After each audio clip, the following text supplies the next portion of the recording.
Vijayawada central నియోజకవర్గంలో vote అడిగే హక్కు బోండా ఉమకు లేదని ఆ నియోజకవర్గ వైసీపీ ఎమ్మెల్యే అభ్యర్థి వెల్లంపల్లి శ్రీనివాస్ అన్నారు. బోండా ఉమ భూ కబ్జాలకు పాల్పడ్డారంటూ విమర్శించారు. విజయవాడ సెంట్రల్ ఎమ్మెల్యే అభ్యర్థిగా నామినేషన్ దాఖలు చేసిన వెల్లంపల్లి శ్రీనివాస్ ఈ ఎన్నికల్లో బోండా ఉమను ఓడిస్తామని అన్నారు.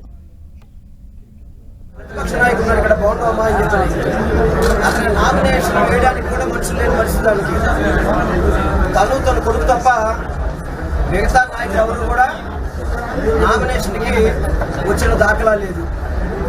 ఆ నాయకుడు మాకు పోటీ అంట, ఆ నాయకుడు గెలుస్తాడని చెప్పని బేరాలు పలుకుతున్నాడు. నేను ఒక్కటే చెప్తున్నా, నామినేషన్ సందర్భంలో చెప్తున్నాను, అతన్ని ఓడించడం ఖాయం. బోండా అనే వ్యక్తి సెంట్రల్ నియోజకవర్గంలో ఓటు అడిగే అర్హత లేని వ్యక్తి.